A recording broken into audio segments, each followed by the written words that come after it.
முதல் வருஷம் முடிஞ்ச உடனே ஒரு ஆயுஷ்யோகம்னு அப்தபூர்த்தி சாந்தி. அதுக்கப்புறம் 60ல் போய் பெரிய பிரேக்கு போடுவார்.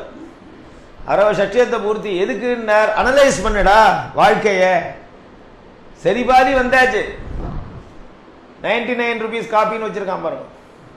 91 கிலோமீட்டர் 99 என்ன 99ன்னு கேட்டேன். 99 கிலோமீட்டர் ஆன உடனே காப்பி சாப்பிடணுமா இங்கே பைபாஸில். அதே மாதிரி நடுப்புற வந்த உடனே ஒரு பிரேக் கொடுத்து அனலைஸ் பண்ணேன். 120 வயசு 100 வயசு ஆயிடுச்சுன்னா 60 ஆயிடுச்சு, நிறுத்து, ஒரு சாந்தியை பண்ணிக்கோ. எல்லாரும் சேர்ந்து உனக்கு ஞாபகப்படுத்துவா, உனக்கு 60 ஆயிடுச்சு 60 ஆயிடுச்சு 60 ஆயிடுச்சு 60 ஆயிடுச்சு. உனக்கு அப்போவாது உரைக்குமா உரைக்காதா? 60 வயசு ஆயிடுச்சு 60 வயசு ஆயிடுச்சு இல்லையா? அப்போ உனக்கு வரலையா? 70 வயசு போடு ஒரு பிரேக், பீமரத சாந்தி. இப்ப நினைச்சுக்கோ 70 ஆயிடுச்சு 70 ஆயிடுச்சு. முடியலையா? சதாபிஷேகம் 80 இல்ல கனகாபிஷேகம் 100லயா நினைச்சு பாரு.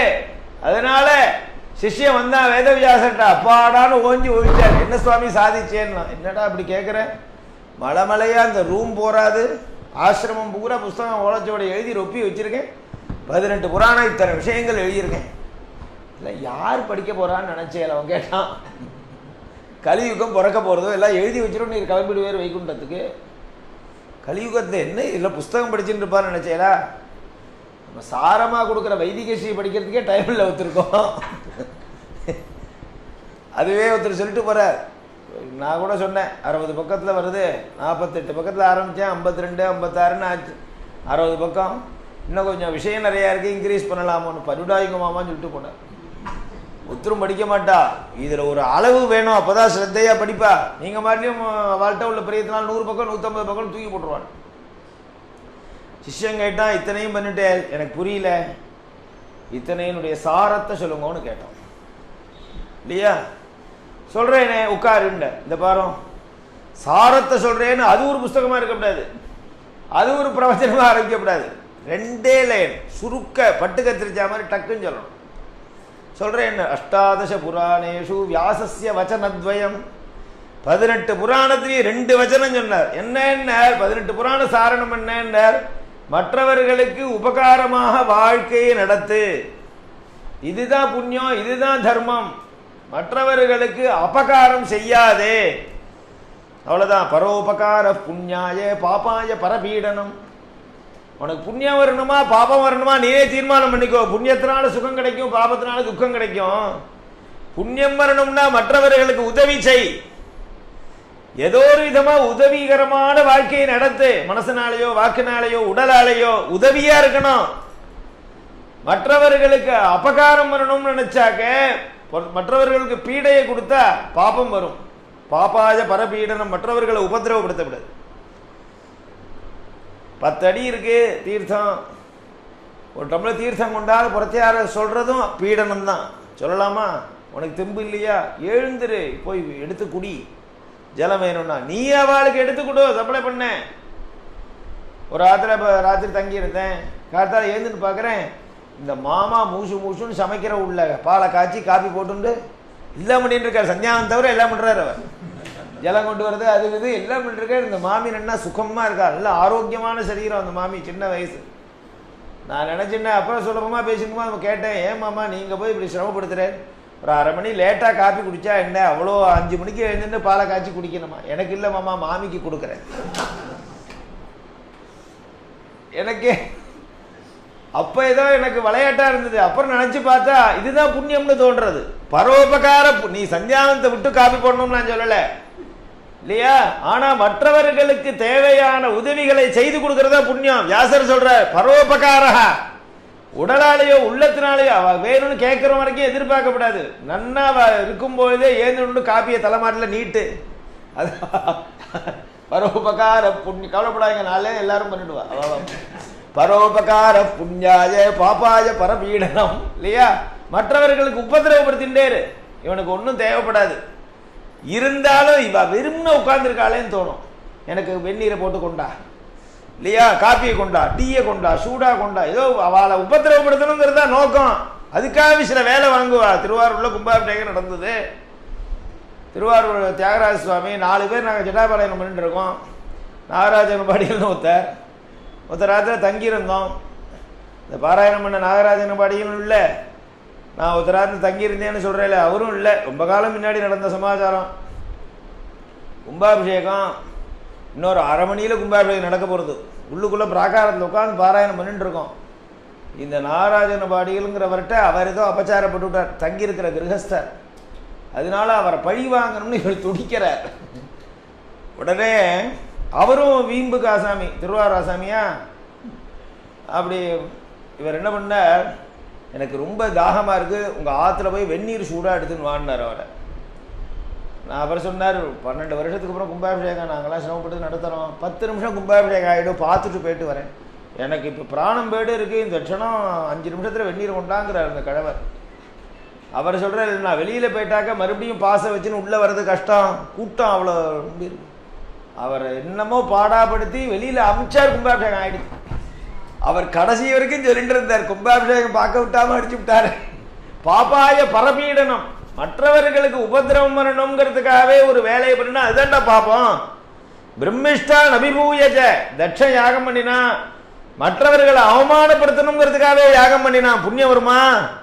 பரபீடனம் பாபம், மற்றவர்களை துன்புறுத்துறது தேவையில்லாமல். அதுதான் சொன்னார் வியாசர் அஷ்டாதச புராணே.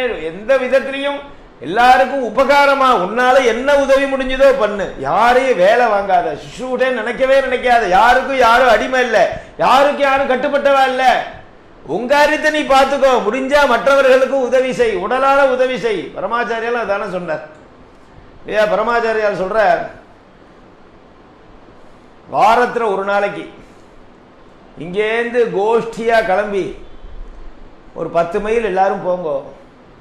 வழியில் எங்கெங்கெல்லாம் பிச்சைக்காரா இருக்கா ரோடு ஓரமா, அவளுக்கெல்லாம் 10 வாரத்தை உபதேசம் பண்ணுங்கோ. அவளுக்கெல்லாம் ரோகிகளாக இருக்கிறவாள் அழிச்சுன்னு போய் ஆஸ்பத்திரியில் கொண்டு போய் சேருங்கோ. ஆஸ்பத்திரிக்கு வரக்கூடிய சூழ்நிலை இல்லை அப்படின்னு சொன்னால் அவளுக்கு என்ன மருந்து தேவை, என்ன வியாதின்னு கேட்டுண்டு கவர்மெண்ட் ஆஸ்பத்திரியில் போய் சொல்லி மருந்தை வாங்கி கொண்டு வந்து கொடுங்கோ. எவ்வளோ சொல்கிறார் அவர். ஆஸ்பத்திரியிலேயே இருக்கிறவாளை வாரம் ஒரு தடவை போய் பாருங்கோ. இதெல்லாம் பண்ணணுங்கிறார் பரமாச்சாரியால். அவர் சொன்ன ஆத்தியாத்மிகமான விஷயத்தை பிடிச்சுட்டு இருக்கமே தவிர இந்த பரோபகாரமான விஷயத்தை நிறைய ஞானிகள் இப்படிதான் உபதேசம் பண்ணுவா. அதை பண்ணு இதை பண்ணு. வாரத்துக்கு ஒரு நாளைக்கு ஆஸ்பத்திரிக்கு போய் எல்லா தேவதா பிரசாதத்தெல்லாம் கொடுங்க அவள்கிட்ட. அவகிட்ட புராணத்தில் உள்ளதான சின்ன சின்ன கதைகள்லாம் சொல்லுங்கோ. அதுக்கு மேல ஒன்று சொல்றார், வாரம் நீங்க எங்க போகணும் தெரியுமா? ஆஸ்பத்திரி போனா போங்க, சில பேர் அருவருப்பா இருக்குன்னு நினைப்பா. ஆனா மாசத்துக்கு ஒரு நாளைக்கு ஒவ்வொருத்தரும் கோஷ்டியா சத்சங்கம்லாம் வச்சிருக்காள், ஏதோ சங்கம் நல சங்கம். மாசத்துக்கு ஒரு நாளைக்கு கட்டாயம் நீங்க விசிட் பண்ண வேண்டியது ஜெயில்.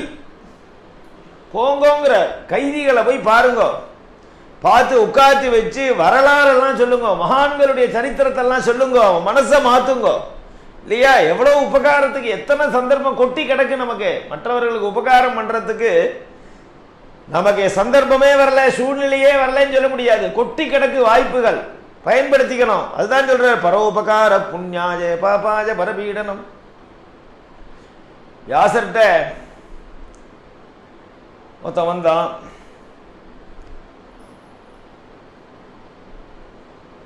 இதே மாதிரி கேட்டான், பதில் சொல்லிட்டார். அதனால வியாசருங்கிறவர் ரொம்ப முக்கியம். இப்போ மேலே போவோம்.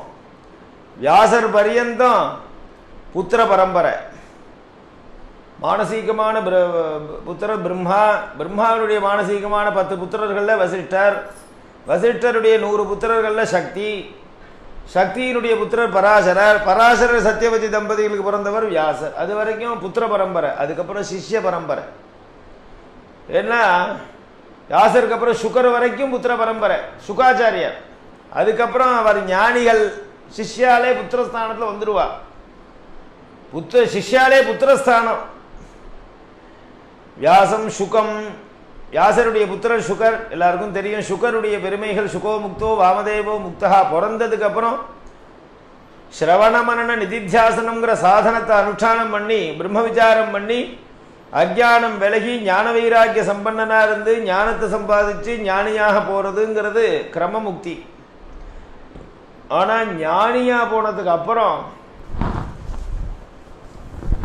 மறுபடியும் ஒரு ஜென்மா எடுக்கிறது. ஞானிக்கே பிறவி. ஞானம் அடைஞ்சதுக்கு அப்புறம் மோட்சம்னா கிடைக்கும். ஞானிக்கு பிறவி உண்டுங்கிறது சாஸ்திரம். ஞானத்தை அடைஞ்சதுக்கு அப்புறமும் மறுபடியும் ஒரு அம்மா வயத்துல கர்ப்பமா இருந்து பிறப்பா. எதுக்காக? பிராரப்தம். ஞானிகளுக்கும் பிராரப்தம் உண்டு. ஞானம் அடைஞ்சாச்சு, இருந்தாலும் அவளுக்கும் ஜென்மா உண்டு. அதுதான் சுக்காச்சாரியார். ஞானிகளாகி ஜென்மாவை அடைஞ்சவர் சுக்காச்சாரியார். சுகோ முக்தகான்னு கர்ப்பத்தில் இருக்கு. ஞானியா இருந்து கர்ப்பவாசம் பண்ணார்.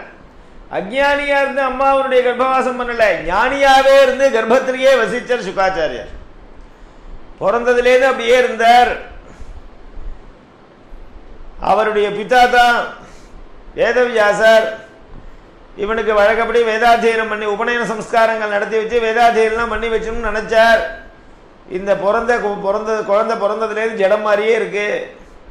உலகத்தை விஷயமே இதுக்கு தெரியல. ஏன்னா வெளிக்கண்ணே தெரியல, உள்கண்ணு தான் தெரிகிறது. வெளி சப்தம் கேட்கல, உள் சப்தம் கேட்கறது. வெளிப்பார்வை இல்லை, உள்பார்வை இருக்கு. வெளியில எதுவுமே ருச்சிக்கல, உள்ள ருச்சிக்கிறது. எல்லா இந்திரியமும் உள்ள வேலை செய்யும் ஞானிகளுக்கு. வெளியில டம்மியா இருக்கும், ஒண்ணுமே வேலை செய்யாது. வெளியில நாக்கு வெளியில உள்ள வஸ்துவை போட்டா ருச்சிக்காது. ஞானிகள்லாம் ருச்சிச்சா சாப்பிடுவா? சாப்பிட்டாவா? ஞானிகள் இல்லை. இல்லை உப்பு போறல உரப்பு போறலன்னு கேட்கறவா ஞானியா? எந்த இந்திரியமும் வெளி விஷயங்களை கிரகிக்காது, உள் விஷயத்தை கிரகிக்கும். அப்படியே இருக்கார். அதனால இவரை பார்த்தார், இப்படியே ஜடம் மாதிரி இருக்காரு, இவருக்கு உபநயன சம்ஸ்காரம் பண்ணி வச்சிடணும். பூனல் போட்டு வச்சா அடுத்த பிறவின்னு போட்டு சொல்லியிருக்கு. என்ன தோஷம் இருந்தாலும் போயிடும். பிரதமம் மாதிருகர்ப்பதா, துதியம் மௌஞ்சி பந்தனே, திருத்தீயம் யஜ்ஞதீக்ஷாயாம். 3 ஜென்மா ஒரு பிராமணனுக்கும். அம்மா வயத்திலேருந்து பிறக்கும் போது ஒரு பிறப்பு. மௌஞ்சி பந்தனம் சொல்லக்கூடிய உபநயன சம்ஸ்காரம் 2வது பிறவி. சோமயாகத்திலே யாகவேதிக்கு நடுப்புற உட்காத்தி வச்சு 10 விதமான தீட்சைகளை கொடுத்து இவனுக்கு தீட்சா சம்ஸ்காரங்கள் நடத்தி வைக்கிறது. திருத்தீயம் யஜ்ஞ தீட்சாயா 3வது பிறவி. ஒவ்வொரு பிறவியிலையும் முடியும் போது அந்த பிறவி பிரயுக்தமான புண்ணிய பாபங்கள் சாப்டர் க்ளோஸ் ஆயிடும். அதனால இந்த குழந்தை ஜடம் மாதிரி இருக்கா, உபநயனத்தை பண்ணி வை, முடிஞ்சு போயிடும் அப்படின்னு நினைச்சுட்டு இவர் உபநயனம் பண்ணி வைக்கிறதுக்கு ஏற்பாடு பண்ணினார். சுகாச்சாரியார் முழிச்சுன்னுட்டார். இப்போ பொண்ணெல்லாம் பூனை போட்டு வைக்கிறேன்பா, சரின்னு போட்டுண்டா. சந்தியாவந்தனம் பண்ணும்பா, மாத்தியானியம் பண்ணும்பா, பிரம்மக்கியம் பண்ணும்பா, சமிதாதானம் பண்ணிடாம்பா. கர்மா பிடிச்சுட்டே இருக்கும். ஞானியா சுதந்திரமா இருக்க முடியுமா? அப்புறம் ஒரு காலகட்டம் வந்தோன்னு பொண்ணை பார்த்து கல்யாணம் பண்ணி வைப்பா. அப்புறம் உபாசனம் பண்ணும்பா, கிரகஸ்தன்பா, ஒன்று ஆசிரியச்சு 10 பேர் குடும்பி ஆயிடுவான். இப்பவே நம்ம முழிச்சுட்டாதான் இல்லையா? ஆனா சாஸ்திரம் சொல்லிட்டு நீ பூனல் போட்டுக்காம இருக்கிறதுக்கு சாஸ்திரம் வழி சொல்லல, கல்யாணம் பண்ணிக்காம இருக்கிறதுக்கு சாஸ்திரம் வழி சொல்லியிருக்கு இல்லையா? பூனல் போட்டுக்காம தப்பிக்கிறதுக்கு சாஸ்திரம் ஆபஸ்தம்பர் சொல்லல, கல்யாணம் பண்ணிக்காம இருக்கிறதுக்கு ஒரு ரூட்டை கொடுத்தார், பைபாஸ் கொடுத்தார். அதுவும் என்ன பண்ணணும்னா, கல்யாணம் பண்ணிக்காம பிரம்மச்சாரியா இருந்துன்னு கல்யாணம் பண்ணிக்கணும்னு அவசியம் இல்லடா, பிரம்மச்சாரியா இருந்துன்னு சன்னியாசம் வாங்கிடலாம். ஆனா நீ உபநயனம் ஆயிருக்கணும். பூனை போட்டுக்காம இருக்கிறதுக்கு வழி கிடையாது. எனக்கு 2 காதும் கேட்கல, என் பிள்ளைக்கு தமார செவிடு, எப்படி நான் பூனை போட்டு வைக்க முடியும்? நான் காயத்ரி காதுல நான் பிரம்மோபதேசம்னு பட்ட போத்தின் காதுல சொன்னா காது கேட்க வேண்டாமா அந்த குழந்தைக்கு? அதனால நான் பூனை போடலன்னு சொன்னா பதீர உபநயனம்னு ஒரு பிரயோகத்தை கொடுத்தார். செவிடுக்கு உபநயனம் பண்ணி வைக்கிறது எப்படின்னு ஆபஸ்தம்ப மகரிஷி எவ்வளவு போக்கிரி பாருங்க. யாரையும் விடல, அவர் பண்ணி வையினர். ஒருத்தர் வந்தா, என் பையனுக்கு பேச்சே வரல, நாளைக்கு காயத்ரி ஜெபம் பண்ண வேண்டாமா, வாயை திறந்து சொல்லு வெளியில வர வேண்டாமா, அதனால பூனை போடல. எங்க வா, மூக்க உபநயனம்னு ஒண்ணு கொடுத்தார். வாய் பேசாம இருக்கிறவனுக்கு பூனை போட்டு வைக்கிறது எப்படி? ஒருத்தர் வந்த ட்வின்ஸு, நாங்க 2 ரெட்டை குழந்தையா பிறந்துட்டான் இல்லையா? அண்ணா தம்பிகளுக்குள்ள அண்ணாக்கு பூனை போட்டாதான் பையனுக்கு பூனை போட முடியும் இல்லையா? அதனால ரெட்டை குழந்தையா பிறந்துட்டா, அண்ணா தம்பி விவாகம் இல்ல, எனக்கு பூனை போட முடியலன்னு நான் இங்க வாழ்ந்தார். யுகல உபநயனம்னு ஒண்ணு கொடுத்தார். ரெட்டை குழந்தைகளுக்கு எப்படி பூனை போடுறது, எல்லாத்துக்கும் ஃபார்மேட் கல்பிச்சு எல்லாரையும் இதுக்குள்ள கொண்டு வந்துட்டார். ஜிஎஸ்டியில கொண்டு வந்துட்டான் பாருங்க அத்தனை பேரையும். மண்டையை உடைச்சுக்கிறார் ஆடிட்டர் கார்த்தால இருந்து. வைதிக ஸ்ரீக்கு ஜிஎஸ்டி உண்டா கிடையாதான்னு கேட்டேன். 4 மணி நேரம் பரட்டிருக்கார். நீங்க பாருங்க, எனக்கு என்ன தெரிகிறது? அவர் சொல்ற, என்னை விட உங்களுக்கு ஞானம் நிறைய இருக்குங்கிறார். அக்கப்போட் ஜாஸ்தின்னு அர்த்தம். எல்லாரையும் கொண்டு வந்துட்டாருன்னா உபநயனம் பண்ணாம இருக்க இடம் இல்ல. அதனால உபநயனம் பண்ணிக்க மாட்டேன்னு சொல்றது அதர்மம். பிராமண குலத்தில் பிறந்துன்னு உபநயனம் பண்ணிக்க மாட்டேன்னு சொல்றது சரியில்லை. எப்படி இந்த சங்கடத்திலேருந்து நம்ம வெளியில வருதுன்னு சுகாச்சாரியார் யோஜனை பண்ணினார். என்ன பண்றது, ஜூட்டு விட வேண்டியதுதான். எடுத்தார், சொல்லிக்காம எடுத்து வீட்டை விட்டு ஓட ஆரம்பிச்சுட்டார். எம் பிரவ்ரஜந்தம் அனுபேதம் அனுபேதம், உபநயனம் ஆகாமல் இருக்கக்கூடிய சுகாச்சாரியார் பிரவ்ராஜனம் பண்றார். விட்டுட்டு ஓடுறது விரதச்சேதனைன்னு தாது, எல்லாத்தையும் தியாகம் பண்ணிட்டு ஓடணும் இல்லையா. பிரவ்ராஜனம், பிரவ்ராஜகர், பரிவ்ராஜகர். விரஜங்கிற தாதுக்கு கத்திரிச்சுக்கிறவன் அர்த்தம். இருக்கு, இவனா கட் பண்ணி விட்டுக்கிறான்.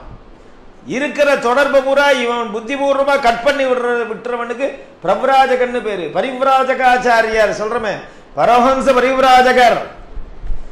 அதுதான் இங்க சொல்றா பாகவதத்திலே, எம் பிரவ்ரஜந்தம் அனுபேதம் அபேத கிருத்தியம். கிருத்தியம் சம்ஸ்காரம். பிராமணனுக்கு ஒரு ஜீவனுக்கு உடையதான சம்ஸ்காரத்திலேருந்து விலகிட்டார் அவர். இது தேவையில்லைன்னு நினைக்கிறார் அவர். அஞ்ஞானிகளுக்குன்னா சம்ஸ்காரம், ஞானிகளுக்கு ஏது சம்ஸ்காரம்? துவைபாயனோ விரஹ காதர ஆஜுகாவ. துவைபாயனர்னு பேரு, கிருஷ்ண துவைபாயனர். வேதவியாசன் கூட்டார். துவைபாயனோ விரஹ காதர ஆஜுகாவ புத்திரேதி தன்மயதயா தரவோபிநேது. புத்திரான்னு கூப்பிட்டார். ஓடாதரா புத்திரான்னு இந்த வேதவியாசர். சுகர் வெளியில போறார், ஓடுறார், வீட்டை விட்டு எங்கேயோ போயிட்டு இருக்கார். நடந்து போறாரோ ஓடுறாரோ யார் தெரியும், வெளியில கிளம்பிட்டாருன்னு இவர் புத்திரா புத்திரான்னு கூப்பிடுறார். குழந்தை குழந்தைன்னு. என்ன பண்ணுவாவா, வீட்டை விட்டு வெளியில போறான்னு சொன்னா அவனை என்ன பண்ண முடியும்? உடம்பு சரியிடாத குழந்தை அப்படின்னு அவ நினைச்சுட்டு இருக்கா இல்லையா. டிசாபிள் பர்சன் அவ நினைச்சுட்டு இருக்கா, சைல்டுன்னு நினைச்சுட்டு இருக்கா. ஞானிகள் அப்படிதான் நினைப்பா. ஏதோ உடம்பு சரியிடாத குழந்தை அவன் கிளம்பி போறான், என்ன பண்ணுவா? பிடிச்சி அடிப்பாளா, அப்ப கட்டி போடுவாளா? புத்திரான்னு கூப்பிட்டார் அவர். புத்திரேதி தன்மயதயா தரவோபிநேது. புத்திரான்னு கூப்பிடுறது இவர் காதில் விழுறது இல்லையா. சுகாச்சாரியர் ஞானி. ஒரு இவருக்கு தான் பிதா உண்டு, மாதா உண்டு, குடும்பத்தை தானே பிறந்திருக்கார். புத்திரான்னு தகப்பனார் கூப்பிட்டா திரும்பி பார்க்காம இருக்கலாமா? இருக்கப்படாது. புத்திர தர்மம். அப்பா கூப்பிட்டா திரும்பி பார்க்காம இருக்கலாமா? கவனிக்காம இருந்தா அலட்சியப்படுத்துற மாதிரின்னா பிதாவை அலட்சியப்படுத்தக்கூடாது. பிதா தான் முதல் குரு. எல்லாருக்கும் முதல் குரு யாருன்னா பிதா தான். உபநயனத்திலேயே யார் ஆச்சாரியன்னு கேட்கிறான், நீதாங்கிற.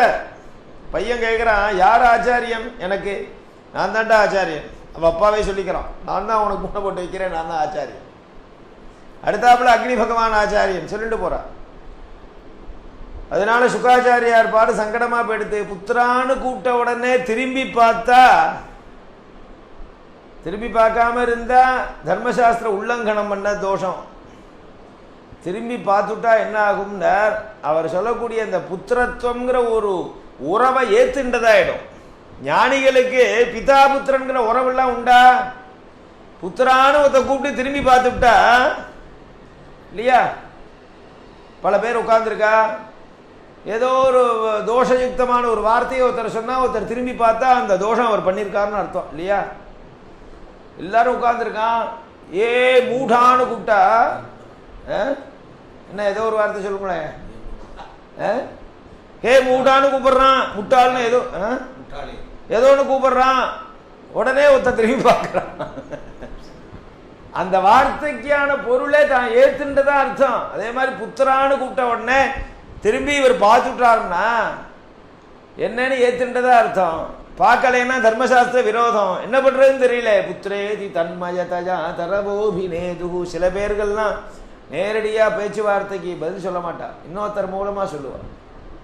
ஒருத்தர் ஒரு கேள்வி கேட்டா நேரடியா பதில் சொல்ல முடியாத சூழ்நிலையா இருந்தா இன்னொருத்தர் மூலமா சொல்லிடுவா. அதே மாதிரி சுகாச்சாரியர் பிரம்மமயமான ஜகத்திலே தானும் ஒரு அங்கமா பிரம்மஸ்வரூபமா இருக்கிறதுனால எல்லாம் ஒன்னும் பரமாத்மஸ்வரூபமாக பார்க்கக்கூடிய அவர் இந்த அங்க மரங்கள் செடிகள் கொடிகள் மூலமாக பதில் சொன்னாராம். என்னன்னு கேட்கறதாம். வேதவியாசர் புத்திரான்னு கூப்பிட்டார். என்னப்பா என்னப்பான்னு மரஞ்செடியெல்லாம் கேட்கறது. எத்தனை லட்சம் கேட்கறது. இவர் ஒருத்தர் திரும்பி பார்க்கல. புத்திரேதி தன்மயதயா தரவோபி அபிநேதனம். நாதம்னு சொல்றோம் இல்லையோ, உன்னை அடிச்சா ஒரு வாத்தியத்திலேருந்து பிரதித்வனி வருதே, அதுக்கு நாதம்னு பேரு. அபிநாதம் அப்படின்னா அதுலேருந்து ஏற்படக்கூடிய பிரதித்வனி. இவர் சொல்றக்கூடிய புத்திராங்கிற சப்தம் இந்த மரத்துல அடிச்சு அது பிரதித்வனியா என்னன்னு கேட்கறதாம். இவர் ஒண்டி பிசாம இருக்கார். புத்திரேதி தன்மயா தரவஹ அபிநேதுஹூதம் யாசசூனு உபயாமி குரும் முனீனாம். முனீனாம் குரும் உபயாமி. மகர்ஷிகளுக்கெல்லாம் குருவா பிரகாசிக்கிறார். யஸ்வானுபாவம் அகில ஸ்ருதிசாரமேகம் அத்தியாத்மதீபம் அதிதிதீருஷதாம் தமோந்தம் சம்சாரினாம் கருணஜாக புராணகுஹ்யம் தம் யாசசூனு உபயாமி குரும் முனீனாம். பாகவதம்ங்கிற பெரிய ஒரு அத்தியாத்ம சாஸ்திரத்தை கிருப்பையோட கூட சொன்னாரே. அவர் வாய் விட்டு சொல்லலைன்னா பாகவதம் கிடைச்சிருக்குமா இன்னைக்கு? பாகவதம்ங்கிற கதை இல்லை, அனுபவம். அவர் சொன்னது அனுபவம். அனுபவம். அனுபவம் எப்படி ஏற்பட்டதுன்னார். அகில ஸ்ருதிசாரமேகம். தகப்பனார் எத்தனையோ வேதங்கள் புராணங்கள்லாம் எழுதினாரே. ஸ்ருதி ஸ்மிருதி அத்தனையினுடைய சாரத்தை வெளிப்படுத்தினர். அகில ஸ்ருதிசாரமேகம் அத்தியாத்ம தீபம். இருட்ட போக்கடிக்கக்கூடிய தீபமாக பிரகாஷ் ஞான தீபம். முமோந்தம் அதிதிதீர்ஷதாம் முமோந்தம் சம்சாரினாம். இந்த சம்சாரம்ங்கிற சமுத்திரத்தை தாண்டனும்னு நினைக்கிறவர்கள். திதீரிஷா தர்த்தும் இச்சா தாண்டனும்னு விருப்பப்படுறவர்கள். இந்த வாழ்க்கைங்கிற சம்சார சக்கரத்தில் தாண்டனும் நினைக்கிறவர்கள் கூடிய சம்சாரிகள் இருக்காளே, அவளுக்கு ரகசியமான இந்த புராணத்தை கொடுத்தார். எல்லாருக்கும் கிடையாது. யாருக்கெல்லாம் இந்த ஞான மார்க்கத்தில் பிரவேசிக்கணுங்கிற எண்ணம் இருக்கோ அவளுக்கு தான் பாகவதம் புரியும். பாக்கி பேருக்கெல்லாம் வெறும் கதை சாப்டர் பக்த சரித்திரம் பகவத் சரித்திரம்னு சொல்லுவாரே தவிர இது உள்ள கூடிய தத்துவார்த்தம் புரியாது. சம்சாரினாம் கருணயாக புராணகுஹ்யம் வியாசசூனும் உபயாமி குரும் முனீனாம். அப்படிப்பட்ட சுகாச்சாரியார் பரமகுரு. அந்த சுகர்டேந்து அடுத்த சிஷ்ய பரம்பரை வந்தது. வியாசம் சுகம் கௌடபதம் கௌடபாதாச்சாரியார்னு பேர். ஆதிசங்கரருடைய பரமகுரு. ஆதிசங்கரருடைய குருவுக்கு கோவிந்த பகவத் பாதர்னு பேரு. அதனாலதான் தன்னுடைய குருவனுடைய மகிமையை வெளிப்படுத்தணுங்கிறதுக்காக தான் ஆதிசங்கரர் முதல்ல தன்னுடைய குரு பேரை வச்சு ஸ்தோத்திரம் பண்ணினார். பஜகோவிந்தம் பஜகோவிந்தம். கோவிந்தனை பஜனை பண்ணுன்னார். கோவிந்தன்னா நம்ம கோவர்தன உத்தாரணம் பண்ணினதான கிருஷ்ணன் நினைச்சுட்டு இருக்கோம். அது இல்லை. எங்க மாஸ்டர் இருக்கார், ரொம்ப பெரியவர், கோவிந்த பகவத் பாதாச்சாரியர். அவரை பிடிச்சுக்கோன்னு அர்த்தம். அவருக்கும் குரு கௌடபாதர்னு பேரு. அவருடைய சரித்திரம் ரொம்ப பெருசா இருக்கு. அவர் தான் சுகருக்கு அடுத்ததாக சிஷ்ய பரம்பரை. சுகர் பரீட்சத்துக்கு பாகவதம் சொன்னதுதான் வெளியில தெரிகிறது. நிறைய சிஷ்யாளுக்கு தத்துவோபதேசம் பண்ணியிருக்காரு சுகர். அதுல கௌடபாதரும் ஒத்தார். அது அவர் அடுத்த குருஸ்தானத்தை வகிக்கிறார். வியாசம் சுகம் கௌடபதம் மகாந்தம். இந்த கௌடபாதாச்சாரியாளுக்கு தான் மகான்கிற சப்தம் கொடுத்தப்பட்டிருக்கு. அவர் மகானாவும் இருந்தார், குருவாவும் இருந்திருக்கார். கௌடபாத காரிகா அப்படின்னு புஸ்தகம் எழுதியிருக்காரு அவர். ரொம்ப அத்தியுதமான புஸ்தகம். எல்லாம் வேதாந்த சாஸ்திரத்தில் உள்ள ரகசியமான புஸ்தகங்கள், முக்கியமான புஸ்தகம். வியாசாச்சாரியால் 18 புராணத்தை எழுதினார். பக்தி மார்க்கத்துக்கு ஞான மார்க்கத்துக்கு பிரம்மசூத்திரம்னு எழுதியிருக்காரு இல்லையா? அந்த பிரம்மசூத்திரம் தான் எல்லாத்துக்கும் அடிப்படையா இருக்கு. அதுக்கு தான் பகவத் பாதால் பாஷ்யம் பண்ணினார். பாஷ்யத்துக்கு பாஷ்யம், பாஷ்யத்துக்கு பாஷ்யம். திரிமதஸ்தாலுக்கும் ஆதாரபூத புஸ்தகமாக இருக்கு வேதவியாசர் பண்ணின பிரம்மசூத்திரம்.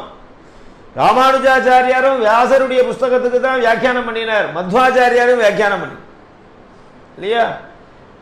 அப்படிப்பட்ட பிரம்மசூத்திரம் 4 அத்தியாயத்தை உடையதான பிரம்மசூத்திராத்மகமா இருக்கு. சூத்திரம்னா லைனா இருக்கும். அதாதோ பிரம்ம ஜிக்ஞாசா அப்படிங்கிறது தான் அந்த பிரம்மசூத்திரத்தினுடைய முதல் வாக்கியம், முதல் சூத்திரம் இல்லையா? இது எல்லாமே நம்ம ஆவணியாவட்டம் பண்ண போறோம்.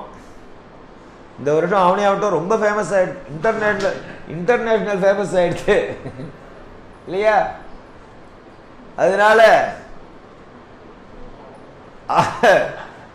ஆவணி அந்த உபாகர்மால மகாசங்கல்பம் முடிஞ்சு வேதாரம்பத்துமோ எல்லாமே வரும். அதாதோ பிரம்ம ஜிக்ஞாசா அப்படின்னு ஒரு லைனை சொல்லுவோம். அறிவோம். முதல் அறிவோம் ஆரம்பம், 2வது அறிவோம் ஓம் தத்சது முடிவு. உடனே ஆரம்பிச்சு உடனே முடிச்சிடுறது. நல்லா இருக்குது. அப்பவே ஆரம்பிக்கிறது அப்பவே முடிச்சிடுறது. அறிவோம் அக்னிமீலே புரோஹீதம் யஜ்ஞஸ்த தேவ மிருத்யுஜம் ஓதாரம் ததாதம். அறிவோம் ருக்வேதம் முடிஞ்சு போச்சு. ரொம்ப சீக்கிரமா முடிச்சுடுறாள் இருக்கு. இதே மாதிரி ஒரு வாக்கியத்திலேயே முடிச்சுடுறா பிரம்மசூத்திரத்தில். ஹரி ஓம் பதாதோ பிரம்ம ஜிக்ஞாசா ஹரி ஓம். அவ்வளவுதான் டைம் இருக்கு. ஆரம்பிக்கிற நாள் இன்னைக்கு எல்லாத்தையும் ஆரம்பிச்சுக்கணும். தொடர்ந்து 6 மாசங்கள் அத்தியனம் பண்ணணும். ஆரம்பிக்கிறோம் நாளும் முடிக்கிற நாளும் ஒரே நாளா வச்சுட்டு இருக்கோம் நம்ம. சுகாச்சாரியார், அவருக்கு அடுத்து கௌடபாதர், வியாசம் சுகம் கௌடபதம் மகாந்தம் கோவிந்த யோகீந்திர மதாஸ்ய சிஷ்யம் கோவிந்த பகவத் பாதார். ஆதிசங்கரர் சந்நியாசம் 2 விதமா இருக்கு. சந்நியாசத்துல 2 பார்ட், 2 விதம் இல்லை. சந்நியாசம்ங்கிறது பிரைஷ மந்திரம்னு ஒன்று இருக்கு, அதை உச்சாரணம் பண்ணணும். அந்த மந்திரத்தை உச்சாரணம் பண்ணினா சம்சாரி ஆயிடுவான் இருக்கு. அதை ஒருத்தர் சொல்லி வச்சு தானே சொல்லணும். ஒருத்தர் சந்நியாசம் வாங்கிக்கிறாருன்னா ஒருத்தர் குருவா இருந்துட்டு அவரை அப்படி சந்நியாசம் என்னென்ன கிரியாகலாபங்கள் உண்டோ எல்லாத்தையும் நடத்தி வைப்பார். அப்படி நடத்தி வைக்கும் போது இந்த பிரைஷ மந்திரத்தை இவர் சொல்லி கொடுத்து அவர் சொல்லணும் இல்லையா?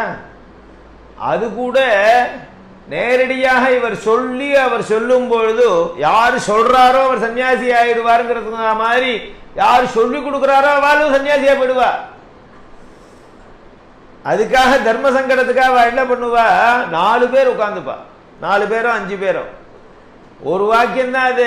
அதை விட்டு விட்டு ஆளுக்கு ஒரு பாட்டா வச்சுப்பா. நீ முதல் பதத்தை சொல்லு, இவர் சொல்லுவார். அடுத்த பதத்தை இன்னொருத்தர் சொல்லு. என்ன அவ்வளோ பயம் அந்த மந்திரத்தை சொன்னா சம்சாரியா போயிடுவான்னு, சன்னியாசியா போயிடுவான்னு இல்லையா? ரிஷி வாக்கியம் பலிக்க முடியாது. அதுக்கு பிரைஷ மந்திர உச்சாரணம் பேர். சரி சார், ஒத்துருமே கிடைக்கல சொல்லி கொடுக்கறதுக்கு நீனே சொல்றா, ஆபத் சந்நியாசம்னு பேரு. முதல்ல காலை பிடிச்சிடுத்து, அம்மா சன்னியாசம் வாங்கிட்டா காலை விட்டுரும் அப்படின்னா சொல்ற, வாங்கிக்கோடான்னா தானே பிரைஷ மந்திர உச்சாரணம். ஆபத்து காலம் வந்துடுத்து, படுத்த படுக்கையா இருக்கான், ஐசி வார்டில் உடம்பூரா உள்ளங்கால உச்சந்தலை வரைக்கும் சுத்தி விட்டுருக்கான். யமபாசம் அப்புறம் சுத்த போறதோ, இவன் அந்த அப்பல்லோக்காரன் இது ஒயர்னால சுத்தி இருக்கான். வாக்கில் கண்ணுக்குட்டிக்கு போடுற மாதிரி தும்பையை போட்டிருக்கான், காதை அடைச்சிருக்கான், கழுத்தெல்லாம் கட்டியிருக்கான், என்னவோ பண்ணியிருக்கான். ஒருத்தரும் வந்து பார்க்க மாட்டேங்கிறா. 1 மணி நேரம் தான் டைம் கொடுக்குறான், ஒருத்தரும் வரல. 2 நாள் ஆச்சு, 3 நாள் ஆச்சு, என்ன பண்றதுன்னு தெரியல. ஓம் தத் கிளம்பிடலான்னு தோன்றது. சன்னியாசத்துக்கு பிரைஷ மந்திர உச்சாரணம் பண்ணிடுங்கிறது சாஸ்திரம். கிளம்புனே, இந்த குடும்பம் உனக்கு எதுக்கு? ஒண்ணுமே இல்லை, யார் பகவான் தான் ரட்சணம். இந்த சமயத்திலையும் உனக்கு ஞானம் வரலைன்னா உன்னை யாராலும் திருத்த முடியாது. இப்படி ஒரு கிரிட்டிக்கலான சிச்சுவேஷன்லயும் உனக்கு விரக்தி வைராக்கியங்கள் சம்சாரத்துல தோஷ திருஷ்டி வரல வாழ்க்கையிலேன்னு சொன்னா உன்னை யார் உத்தாரணம் பண்ண முடியும்? பகவானா பார்த்து அப்படி ஒரு சூழ்நிலை ஏற்படுத்தலாம். ஒத்துருமே இருக்க மாட்டா. கடைசி காலத்துல பகவான் தான் உன்னை ரட்சிப்பாங்கிற ஒரு சூழ்நிலை ஏற்படுத்தியும் நீ திருப்பி திருப்பி பந்த பாசத்துல போய் மாட்டின்டா இல்லையா? அதுக்காக என்ன பண்ணிட்டு சாஸ்திரம், அந்த சமயத்துல கூட நீ சன்னியாசியா மாறுறதுக்கு நீனே அந்த மந்திரத்தை உச்சாரணம் பண்ணிடும். ஆனா குருன்னு ஒருத்தர் தேவை. அப்ப உச்சாரணம் பண்ணிட்டா கூட ஒரு குருவை தேடின்னு போய் அவர்கிட்ட போய் மந்திரோபதேசம் வாங்கிக்கோ, தீட்சை வாங்கிக்கோன்னு 2 பார்ட்டா பிரிச்சு ஆதிசங்கரர் ஆபத் சந்நியாச பிரைஷ மந்திர உச்சாரணம் பண்ணிவிட்டு மகா வாக்கிய உபதேசம் குரு பண்ணுவர். அந்த மகா வாக்கிய உபதேசத்துக்காக கோவிந்த பகவத் பாதர் தேடின்னு போறார். குகைக்குள்ள இருக்கார் அவர். ஏராளமான சிஷ்யர்கள். சங்கர விஜயத்தில் சரித்திரம் நிறைய வருது. அவரை பார்த்த உடனே ஸ்தோத்திரங்கள்லாம் சொல்லி நான் வந்திருக்கேன் சொன்னார். அவர் ஒரே வார்த்தை தான் கேட்டார், யார் நீன்னு கேட்டார் இல்லையா? யார் நீன்னு கேட்டார். என்ன பதில் சொல்றது? எல்லாத்தையும் தியாகம் பண்ணிட்டு வந்திருக்கார். தன்னை எப்படி இவர் அடையாளப்படுத்திக்கணும்? பேரெல்லாம் போயிடுத்த, பேரோ நாமமோ உருவமோ, நீ யாருன்னா நம்ம பேரை தான் டக்குன்னு சொல்லுவோம். இந்த பெயர் அப்பா அம்மாவுக்கும் இவனுக்கும் உள்ள தொடர்பு, குடும்பத்துக்கும் இவனுக்கும் உள்ள தொடர்பு, கோத்திரத்தினுடைய பெயரோ இவனுடைய பெயரோ சர்மாவோ நட்சத்திரமோ எல்லாம் ஒரு கட்டுப்பாடுக்குள்ள இருக்கு. எல்லாத்தையும் உடச்சி விட்டவருக்கு பெயர் எங்க இருக்கு? நான் தான் குண்டு வந்திருக்கேன், நான் ஒல்லி வந்திருக்கேன். சரீரத்தை சொல்லலாமான்னா சரீராபிமானத்தையும் விட்டவன் தானே சன்னியாசி. அதுக்கும் சரீரம் ஆத்மா இல்லைங்கிற ஒரு ஞானத்தை வந்தவன் எப்படி தன்னை அடையாளம் படுத்திக்கிறது? கிரிட்டிக்கலான சிச்சுவேஷன். நீ யாருன்னு தான் அவர் கேட்டார். இவனை சோதனை பண்ணுங்க. இதே தான் நம்மளை இந்த சிஷ்யனை குரு பரீட்சை பண்றாரு. சில விதத்தில் பரீட்சையெல்லாம் பண்ணுவார். இந்த சிஷ்யனுக்கு உள்ளூர ஒரு உத்வேகம் இருக்கும். இதே பரீட்சையை நம்ம சிஷ்யனுக்கு பண்ணி காமிக்கணும்னு ஒரு உத்வேகம் இருக்குமா இல்லையா? ஐயா வைதிகாலாம் இருக்காளே, அத்தியனம் பண்ணவாலாம் இருக்கா. அநேகமாக 100% வைதிக அத்தியனம் பண்ணவா ஏதோ ஒரு பாடசாலையில் போய் கொஞ்ச நாள் வாத்தியாராக இருந்துட்டு தான் வந்திருப்பா. இல்லை சின்ன வயசு பசங்க. நான் கேட்டேன், என்னடா ஒன்றும் நிரந்தரமாக பாடசாலை வாத்தியாராக இருக்கணும், நிறைய சிஷ்யாவை தயார் பண்ணுங்க, என்னமா இருந்தால் நீ போய் இருக்கணும். ஒரு 6 மாதம் போய் இருந்துட்டு வர, வாத்தியாராக இருந்தேன் விட்டுட்டு வந்துட்டேன், 1 வருஷம் போய் இருந்துட்டு வரேன். அதுவா, நான் வாத்தியார்ட்ட இருந்து அட்டி ஒத்தப்பட்ட மாதிரி ஒரு 6 மாத காலம் நான் வாத்தியாராக இருந்து 10 பேரை ஜமாய்க்கலாம். அவன் சொல்கிறான், ஒரு ஆசை எனக்கு இருந்தது மாமா, நம்ம வாத்தியாராக இருந்து 10 பேரை அப்படி நம்ம கிட்ட வச்சுக்க வேண்டாமா, அதுக்காக போயிட்டு வந்தேங்க. எல்லா சிஷ்யாளுக்கும் அது இருக்கும் போல இருக்கு. அதனால தான் இதே பகவத் பாதர் காசிக்கு போறார். காசிக்கு போகும்போது அஸ்தாமலகர் வர, இந்த குழந்தை பிறந்ததுலேருந்து பேசல, ஊமை ஜடம். ஞானிகள் இப்படித்தானே இருப்பா. அவ அப்பா அம்மா அழிச்சுன்னு வரான்னு உடனே வந்து இவர்கிட்ட நிறுத்துறா. பிறந்ததுலேருந்து பேச மாட்டேங்கிறது குழந்தை, நீங்க தான் அனுகிரகம் பண்ணணும். இதே கேள்வி அவர் கேட்டார். கோயம்னு கேட்டார் இல்லையா? நீ யாருன்னு கேட்டார். அவர் ஆரம்பிச்சுட்டார், நான் இல்லையா, நான் பூமி இல்லை, நான் அக்னி இல்லை, நான் வாயு இல்லைன்னு பெரிய புராணத்தை ஆரம்பிச்சுட்டார் அவர். அதே அஸ்தாமலகர் உள்ளங்கை நெல்லிக்கனி மாதிரி அவருக்கு தெரிகிறது. அதனால ஹஸ்தா ஆமலகம்னா நெல்லிக்கனி. அது இவர் அடிபட்டிருக்கார். இவர் அந்த உள்ளூர அந்த ஞானம் இருந்திருக்கே. கோவிந்த பகவத் பாதர் நம்மளை ஃபர்ஸ்ட் அட்டம்ல கேட்டார். அதை நம்ம திருப்பி எங்கேயா அப்ளிகபிள் பண்ணி பார்க்கணும் இல்லையா? அதாவது இது ஒரு ஃபார்மட்டு. அவன் என்ன நிலைமையில தன்னை நினைச்சுட்டு இருக்கான், தன்னுடைய சிஷ்யனுடைய தகுதியை அளவிட்டு ஏத்துக்கணும் இல்லையா? சில பேர் கேட்பா, உன் கோத்திரம் என்னடான்னு கேட்பா. எடுத்த உடனே நீ எங்க படிச்சேன்னு ஏதோ ஒரு கேட்கிறா பாருங்க. அதுதான் அவனுடைய தகுதியை இவர் எடை போடுறதுக்கான ஒரு கேள்வி. இவர் அதே மாதிரி அத்விதீய பிரம்மஸ்வரூபமா பதில் சொன்ன உடனே அப்புறம் மகா வாக்கியங்கள்லாம் உபதேசம் பண்ணினார். அதனால கோவிந்த பகவத் பாதர் அப்படிங்கிறவர் ஆதிசங்கருடைய குரு. நாராயணம் பத்மபுவம் வசிஷ்டம் சக்திஞ்ச தத்புத்திர பராசரஞ்ச வியாசம் சுகம் கௌடபதம் மகாந்தம் கோவிந்த யோகீந்திரம். யோகீஸ்வரர் அவர் ஆதிசங்கரர். அதுக்கப்புறம் பரமேஸ்வரன் தான் ஆதிசங்கரன்னு சொல்றார். பரமேஸ்வரன் வேற, ஆதிசங்கரர் வேற. 2 பேருக்கும் வித்தியாசம் உண்டு. பரமேஸ்வரரும் லோகத்தில் ஞான உபதேசம் பண்ணுறதுக்காக ஒரு இடத்துல வந்து உட்கார்ந்தார். ஒரு மரத்தடியில் வந்து உட்கார்ந்துன்னு மௌனமாகவே இருந்துன்னு ஞானோபதேசம் பண்ணினார். இவரும் அதே பரமேஸ்வரன் தான். ஆனால் அவர் ஒரு மரத்தடியிலேயே உட்கார்ந்துருந்தார், இடம் மாறவே இல்லை. தெற்க பார்க்க கல்லால மரத்தடியில் தட்சிணாமூர்த்தியாக தட்சிணாதிக்க பார்த்து உட்கார்ந்துருந்ததுனால தட்சிணாமூர்த்தி அப்படி உட்கார்ந்துருந்தார். திரும்பி கூட உட்காரல சுவாமி, தெற்க பார்க்கே உட்கார்ந்துருக்கார். கொஞ்ச காலம் தெற்க பார்க்க இருந்தார், அப்புறம் கிழக்க பார்க்க. சௌரியப்படி உட்கார்ந்துன்னு எல்லாருக்கும் உபதேசம் பண்ண மாட்டாரோ? எல்லா கோவிலையும் தெற்க பார்க்க இருக்கார், இடத்தை விட்டு நகரல. இவரானா ஒரு இடத்துலையும் ஒரு நாள் கூட உட்கார்ந்தது இல்லை. ஆதிசங்கரர் நடமாடும் பரமேஸ்வரன். அவர் உட்கார்ந்துட்டு ஸ்திரமா இருக்கக்கூடிய மூல விக்கிரகம் ஒரு உற்சவமூர்த்தி. அவர் வாயை திறந்து ஒரு வார்த்தை ஒருத்தருக்கும் சொல்லாமையே மானசீகமாகவே சனகாதிகளுக்கு ஞானோபதேசம் பண்ணினார். இவர் அனவரதம் பேசி பேசி பேசியே உபதேசம் பண்ணியிருக்கார். எத்தனை ஸ்தோத்திரங்கள், எத்தனை தந்திர சாஸ்திர கிரந்தங்கள், சௌந்தரலகரியிலேருந்து எத்தனை ஸ்தோத்திரங்கள், எத்தனை விவேக சூடாமணியிலேருந்து எத்தனை பிரகரண கிரந்தங்கள், உபனிஷத் பாஷ்யங்கள். இவர் பண்ணின புஸ்தகத்தை பார்த்தா மலமலையா இருக்கு. ஆதிசங்கரர் 32 வயசுக்குள்ள எத்தனை விஷயத்தை சாதிச்சிருக்கார். காஷ்மீர்லேயும் கன்னியாகுமரி வரைந்து நடந்தே போய் பல வருஷ காலங்கள் தபஸ் பண்ணி, காஷ்மீரில் தபஸ் பண்ணினார்னு இருக்கு, சங்கராச்சாரியா ஹில்ஸ்ன்னு இருக்கு, அங்கேயே போய் பார்த்துட்டு வந்தோம். கீழேருந்து எப்படி ஏற முடிகிறது அவரால். அதனால அவ்வளவு தூரம் பண்ணினார் அவர். அவர் 4 சிஷ்யால் அவர் கூடவே வந்தா கடைசி வரைக்கும். அடிக்கடி சிஷ்யாளுங்கிறவா பார்த்துட்டு அப்பக்கப்போ போய் போய் உபதேசம் வாங்கிட்டு வர்றவாலும் சிஷ்யா தான். அவர் கூடவே ஆத்மார்ப்பணம் பண்ணிட்டு இருக்கிறவரும் சிஷ்யர் தான். அவர் சட்சிஷ்யன்னு கூட தன்னால ஏத்துண்டவா 4 பேர். அதுதான் பகவத் பாதால் தனியாகவே படம் காமிக்க மாட்டான். ஆதிசங்கருடைய படத்தை பார்த்தேன்னா தனியாகவே இருக்காது, 4 பேரோட இருக்கும். அவா தான் இவா. ஸ்ரீ சங்கராச்சாரியம் மதாஸ்ய பத்மபாதஞ்ச ஹஸ்தாமலகஞ்ச சிஷ்யம் தம் தோட்டகம் வார்த்திககாரமன்யானி அஸ்மத்குருன் சந்ததமானதோஸ்மி. பத்மபாதாச்சாரியார் அக்கறையில் இருந்தார். திடீர்னு சிஷ்யனை கூப்பிட்டு விட்டார் பகவத் பாதார். நடுப்புற தீர்த்தங்கள் இருக்கு, குரு என்ன சொன்னாரோ அப்படியே கேட்டுடணும். இயற்கைகள்லாம் அதுக்கு அனுசரணையா வரும். பெரியவர்கள் சொல்றது அப்படியே கேட்கறதுன்னு ஆரம்பிச்சு விட்டா ஸ்ரேயஸ். ஓ, இது நடக்குமா நடக்காதா, கேட்கலாமா கேட்கப்படாதான் யோசிக்கவே கூடாது. அவர் சொல்றது அப்படியே கேட்கணும் இல்லையா? வாசுகி ஜலம் இழுத்துட்டே இருந்தா, திருவள்ளூர் கூப்பிட்டார், பாதி கயிறு ஜலம் இழுத்திருக்கா, பாதி ஜலம் வந்திருக்கு வாளியிலேருந்து கணத்துலேருந்து. திருவள்ளுவருடைய பத்தினி ஜலம் இழுத்துட்டே இருக்கார், ஏன்னு கூப்பிட்டார். ஆத்துக்காரி பேர் சொல்லி கூப்பிடக்கூடாது. ஆத்துக்காரிக்குன்னு ஒரு பேர் இருக்கும், அதை ஆத்துக்காரர் தன் வாக்குனாலும் நேரடியாக சொல்லி கூப்பிடக்கூடாது. ஒரு இடத்துல சொன்னேன், அந்த மாமி அங்கேருந்து வந்தா நான் எங்காத்து மாமா பேரை சொல்லலாம் மல்லியுன்னா, அதுவும் கூடாது மாமி.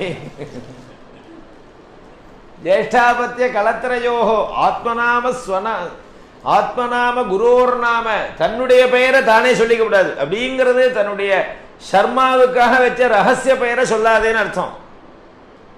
தன்னுடைய குருவனுடைய பெயரையும் சொல்லக்கூடாது. மன்னார்குடி பெரியவான்னு ஒருத்தரை சொல்லுவா இல்லையா? மன்னார்குடிங்கிற ஒரு ஊர்ல பெரியவரை பிரகாசிச்சார் அவர், சாஸ்திரிகள். அவருடைய பெயரை கூட சொல்ல மாட்டா, இன்னைக்கும் தெரியாது. மன்னார்குடி பெரியவா, மன்னார்குடி பெரியவா, எல்லாம் குருவா. ராஜு சாஸ்திரின்னு பேர் அவருக்கு. குருவனுடைய பெயரை சொல்றது இல்லை. தன் ஆத்மநாம குருவோர் நாம அதி கிருபணஸ்யஜ, ரொம்ப கிருபணனா இருக்கான், ரொம்ப பாபம் பண்ணியிருக்கான்னா அவன் பெயரை சொல்லாதடா, அவன் பாபம் உனக்கு வரும். பெயர் மூலமா உங்ககிட்ட வரும் பாபம். புண்ணியசாலிகளுடைய பெயரை சொன்னா புண்ணியம் வரா மாதிரி, பாபிகளுடைய பெயரை கீர்த்தனம் பண்ணா பாபம் வரும். ஆத்மநாம குரோர் நாம நாம அதிகிருபணஸ்ய ஸ்ரேயஸ்காமோ நகிருண்ணீயாது, ஸ்ரேயஸ் வரணும்னு நீ நினைச்சா சொல்லாது. ஜேஷ்டாபத்திய கலத்திரையோகோ, கலத்திரத்தினுடைய பெயரை சொல்லாத. கலத்திரம்ங்கிற ஒரு சப்தம் பத்னியும் குறிக்கும் பர்த்தாவையும் குறிக்கும். பர்த்தாவும் பத்னியினுடைய நேரடி பெயரை சொல்லக்கூடாது, பத்னியும் பர்த்தாவினுடைய பெயரை சொல்லக்கூடாது. அதுக்காக 2 பேரும் டூப்ளிகேட் பெயர் வச்சு கூப்பிட்டுப்பா. லட்சுமி, ராதா, கிருஷ்ணா, கல்யாணி, ஏதாவது ஒரு மங்களமான ஒரு வார்த்தையை பெயரை வச்சுப்பா இல்லையா? அதுக்காக ஏதோ ஒரு மாதிரி கூப்பிடுவார். திருவள்ளூர் கூப்பிட்டார், ஏன்னு கூப்பிட்டார். வாசுகிங்கிற பத்னி தர்ம பத்னி திருவள்ளூருக்கே பெரிய சம்சாரி அவர். திருவள்ளூர் அவர் திருவள்ளூரும் அனுஷ நட்சத்திரத்தில் தான் பிறந்தார். அதுதான் விசேஷம், ஒருத்தருக்கும் தெரியாது. மகாபரிவா பிறந்த அனுஷ நட்சத்திரத்தில் தான் திருவள்ளூரும் பிறந்தார். ஏன்னா எங்க ஊர்ல தானே இருக்காரு, மயிலாப்பூர்ல. வாசுகி ஜலம் இழுத்துட்டே இருக்கா, பாதி ஜலம் இழுத்தா, பாதி தூரம் வந்திருக்கு, இன்னொரு 4 இழுப்பு இழுத்தா வாளி மேல வந்துடும். ஏன்னு கூப்பிட்டார், அப்படியே கயத்தை விட்டா ஓடி வந்தா இல்லையா? என்னாச்சுன்னார், அப்படியே நிற்கிறது கயிறு. அவர் சரித்திரம் நடந்த கதை. எப்படி நிற்கும், மாயாஜாலமா? குரு சொல்றத அப்படியே கேட்டுட்டா இயற்கைகள்லாம் அனுகூலமா வரும். பத்மபாதர் அக்கறையில இருக்க, குரு ஏன்னு கூப்பிட்டுட்டாரு இவரை. இவர் எங்க இருக்கா? வழியில தீர்த்தம் இருக்கு, ஜலம் ஓடுறது தெரியல, கவனிக்கல. இங்க வாடான்னு கூப்பிட்டார். அப்படியே கையில உள்ளதை போட்டார், நடக்க ஆரம்பிச்சுட்டார். வசுதேவர் நடக்கலையா கிருஷ்ணனை தூக்கி? கிருஷ்ணர் சொன்னார் நடந்துட்டார். நடந்தா அங்க என்ன ஆச்சுன்னார், அங்க யமுனை வழி விட்டா மாதிரி வழி விடல, அங்க பத்மம் உண்டாச்சு. இவர் காலை வைக்க வைக்க காலடியில ஒரு தாமரை புஷ்பம் உள்ளுக்குள்ள இருக்கு. அந்த தாமரை முளைக்கிறதுக்கு 10 மாசம் ஆகும். ஆனா இயற்கையினுடைய ஒரு அனுகூலம், இந்த குருவச்சனத்தை அப்படியே கேட்கணுங்கிற சிஷ்யனுடைய குரு பக்தி, இந்த பத்மத்தை முளைக்க வச்சு அதுல இவர் பாதம் எங்க வைக்கிறாரோ அந்த இடத்துல பத்மம். அதனால இவருக்கு பத்மபாதர்னு பேர். அவர் ஒரு சச்சிஷ்யர், கடைசி வரைக்கும் கூட. அஸ்தாமலகர் பத்மபாதர். அதாஸ்ய பத்மபாதஞ்ச ஹஸ்தா தன் தோட்டகாச்சாரியார். சுரேஸ்வரன்கிற வார்த்திகக்காரர். 4 பேர். தோட்டகாச்சாரியார் எல்லாருக்கும் தெரியும். தோட்டகம்னு ஒரு விருத்தத்துக்கு பெயர், மெத்தேடு. தோட்டகம்னு ஒரு தாளம்னு வச்சுக்கோங்களேன், ஏற்ற இறக்கமாக சொல்லக்கூடியதான ஒரு ராகத்துக்கு ஒரு தாளத்துக்கு தோட்டகம்னு பேர். ஸ்லோகத்தில் அப்படி வரும். தோட்டக விருத்தம், சிகரிணி விருத்தம்னு ஒரு விருத்தம். சௌந்தர்ய லஹரி பூரா சிகரிணி விருத்தத்தில் தான் பண்ணியிருக்கார் பகவத்பாதர் ஆதிசங்கரர். இப்படி அவ சாகித்ய சாஸ்திரத்தில் சொல்லுவா, இந்த விருத்தத்திலே இந்த ஸ்லோகங்கள் அமைக்கப்பட்டிருக்கு அப்படின்னு அவ சாகித்ய சாஸ்திரம். இந்த தோட்டகம்ங்கிற விருத்தத்தில் அவர் ஸ்லோகம் பண்ணினார் குருவை பற்றி. அதனால அவருக்கு தோட்டகாச்சாரியார்னு காரண பெயர். எல்லாருக்குமே காரண பெயர். எல்லாம் ஞானிகளாச்சே. ஞானிகளுக்கெல்லாம் நாமரூபாதீதம் தானே ஞானிகள். உண்மையான அப்பா அம்மா வச்ச பெயர்லாம் போயிட்டு தேவாளுக்கு. அதனால தோட்டகாச்சாரியார்னு பேரு. அவருக்கு பூர்வாசிரமத்தில் கிரின்னு பேரு. கிரி. எல்லாரும் சிஷ்யாலாம் சேர்ந்து பாடம் வாசிக்கும் போது இவர் கொஞ்சம் மந்த புத்தியா இருப்பார். இந்த கிரிங்கிறவர் ஜாஸ்தி கற்பூர புத்தி இல்லை,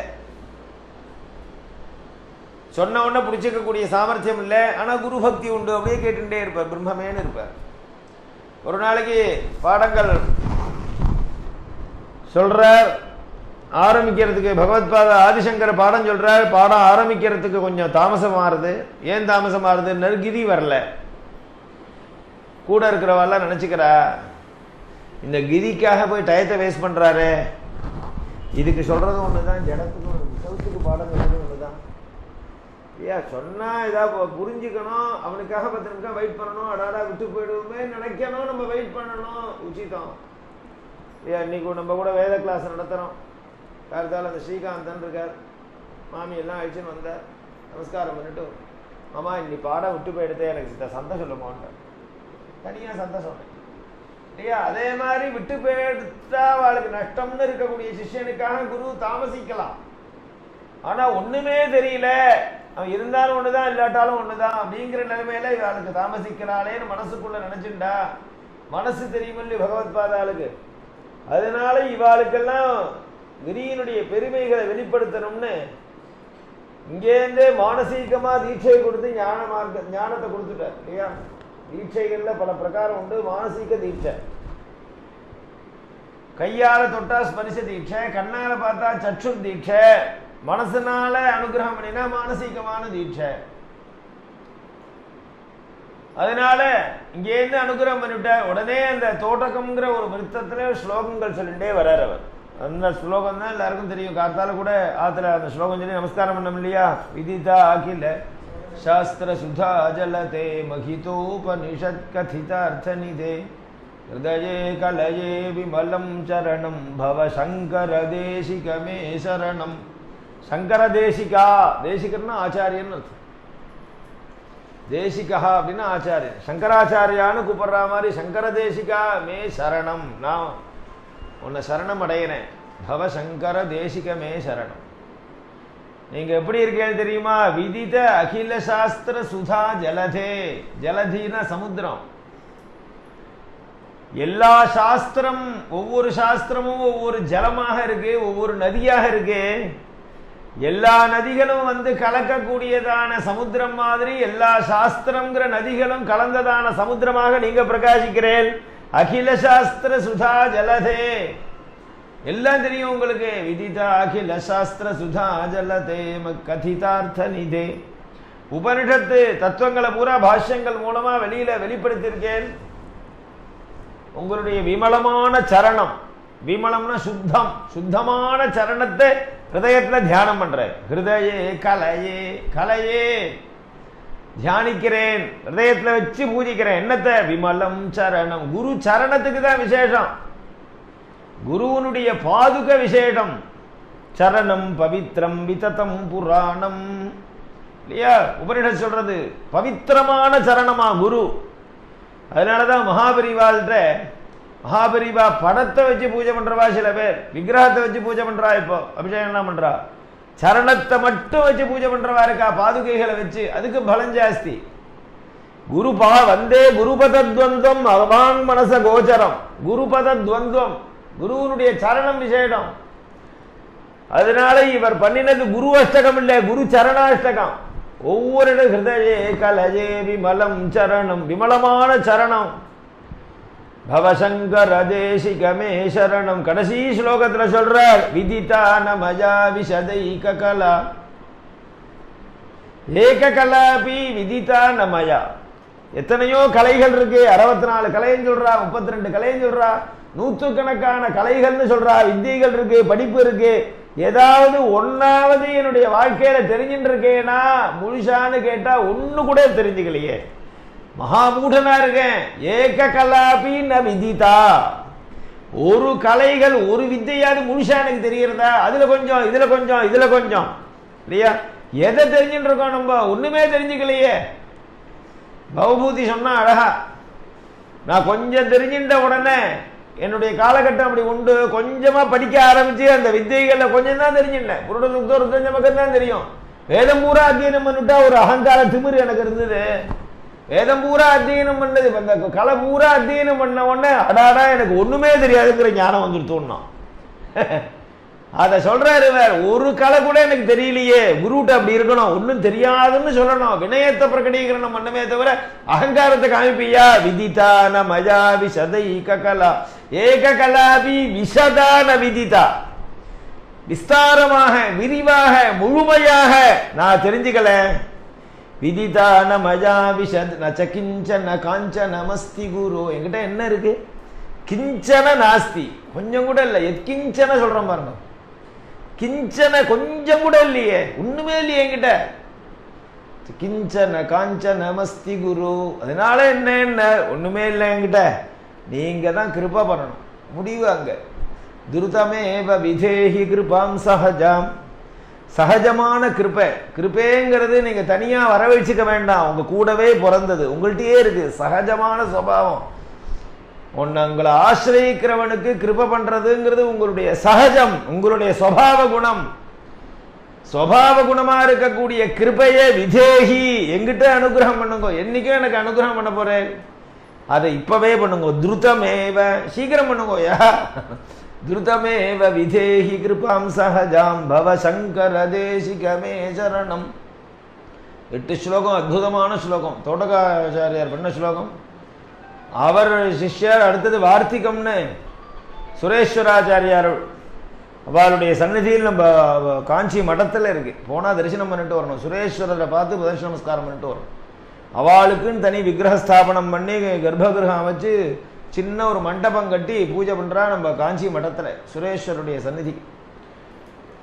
அதனால சுரேஸ்வரர் அவர் இப்படி அதுலேருந்து ஆரம்பிச்சு இன்னி பரியந்தம்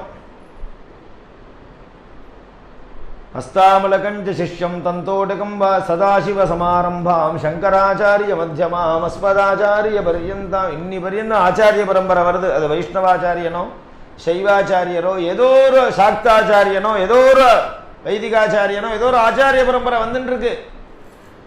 இன்னைக்கு நம்ம ஆச்சாரியன்னு வச்சுக்கிற பரியந்தம் ஒரு நமஸ்காரம் பண்ற. சதாசிவ சமாரம்பம் பரமேஸ்வரன்டேன்னு ஆரம்பிச்சது. நடுப்புற சங்கராச்சாரிய மத்தியமாம். ஆதிசங்கரட்ட ஒரு பாயிண்ட் பிரிஞ்சுது, வியாசர்ட்ட ஒரு பிரிவு, ஆதிசங்கரட்ட ஒரு பிரிவு. அதுக்கப்புறம் அஸ்மத் ஆச்சாரிய பரியந்தா. நம்ம ஆச்சாரிய பரியந்தம் எத்தனையோ ஆச்சாரியர்கள். இவர்கள் அத்தனை பேரும் ஞான மண்டலத்தில் உள்ளதான ஞான குருக்கள். ஞானத்தை உபதேசிச்சதான ஞான மார்க்கத்தை போதிக்கக்கூடிய குருமார்கள். அவ அத்தனை பேருக்கும் இன்றைய தினம் நாம அவளை ஸ்மரிச்சு ஒரு வந்தனம் பண்ணி அவளுடைய ஒரு மகிமைகளையும் கிருபைகளையும் நினைச்சுண்டு அவளை பூஜிக்க வேண்டிய நாள் தான் குரு பௌர்ணமி. குருமண்டல ஸ்வரூபியாக தான் எல்லா பகவானும் காட்சி கொடுக்கிறார். ஒரு சுவாமியாவது குருவாக நீ வருவாய் எல்லாரையும் சொல்றா. அருவாய் உருவாய்னு சொன்ன அதுல குருவாய் வருவாய்னு முடிக்கிறார் அவர். முருகனை நீ எனக்கு எப்படி வந்து காட்சி கொடுக்கணும் தெரியுமா? மயில் வாகனா வர்றது வேற, தண்டாயுதபாணியா வர்றது வேற, பழனி தண்டாயுதபாணியா. ஆனா என்னுடைய குருஸ்வரூபமா நீ வந்து உபதேசம் பண்ணு. தகப்பஞ்சாமின்னு பேரு, அப்பாவுக்கே உபதேசம் பண்ணார் இல்லையா? அதே மாதிரி குருவாக தான் குருமண்டல ரூபிணின்னு அம்பாளையும் குருவாக தான் பார்த்துருக்கு. ஈஸ்வரோ குருராத்மேதி. ஈஸ்வரன் குரு ஆத்மா மூணு வேற இல்லை, ஒரே கோட்ல இருக்கக்கூடிய ஒரே தன்மையில் இருக்கக்கூடியவர்கள். அப்படி அம்பாலும் குருஸ்வரூபியா வரா. சம்போ லோக குரு மதீய மனச சௌக்கியோபதேசம் குருன்னு ஜகத்குருவாக பரமேஸ்வரனும் பிரகாசிக்கிறார். மகாவிஷ்ணுலேருந்து தான் குரு பரம்பரை ஆரம்பிக்கிறது. இப்படி எல்லா சுவாமியுமே குருவாக பிரகாசிக்கிறதுனால தான் குருவாக தன்னை வெளிப்படுத்துகிறதுல தான் பகவானே பிரியப்படுறார். அப்படிப்பட்ட குருமார்களை எல்லாரையும் வந்தனம் பண்ணி அவர்கள் காட்டின மார்க்கத்திலே நமக்கு தேவையான ஒரு சமயத்தில் தேவையான விஷயங்கள்லாம் நம்ம புத்தியில் ஸ்புரித்து நல்ல எண்ணங்கள் உருவாகி நம்மளுடைய வாழ்க்கை தர்மமயமான வாழ்க்கைகளாக அமைஞ்சு நமக்கும் நம்மளை ஆசிரியச்சிருக்கக்கூடிய ஜனங்களுக்கும் நம்ம வசிக்கக்கூடிய இந்த தேசத்துக்கும் க்ஷேமங்கள் ஏற்படணும். எல்லாருக்கும் ஞான மார்க்கம் நன்னா பிரகாசிக்கணும். மூருஷத்துவங்கிறது லேசில் வராது. குருவனுடைய அனுகிரகம் இருந்தால் தான் வரும். அது என்னன்னு சொன்னால் கூட புரியாது. அதுக்காக குருவை ஆசிரியிச்சுட்டே இருந்தால் 24 குரு எனக்குன்னு சொன்னார் இல்லையா? அதனால குருவை ஆசிரியிச்சுட்டே இருந்தால் ஒரு நாளைக்கு குருவே எல்லாத்தையும் நமக்கு கொடுப்பார். கங்கா பாபம் சசி தாபம் தைன்யம் கல்பதரஸ்ததா.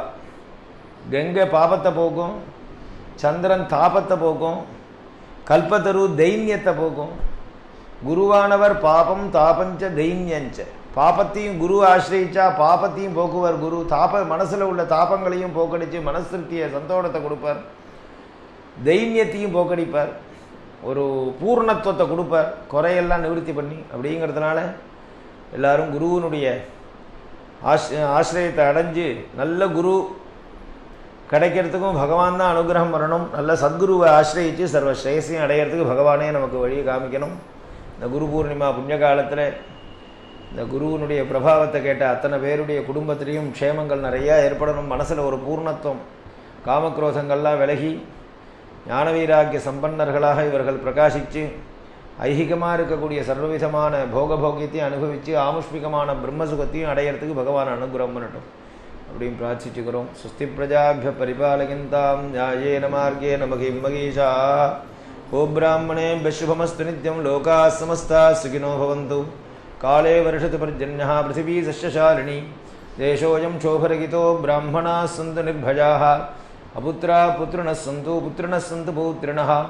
अधनाः सधनाः सन्तु जीवन्तु शरदां शतं. सद्गुरुस्वामिनः जय.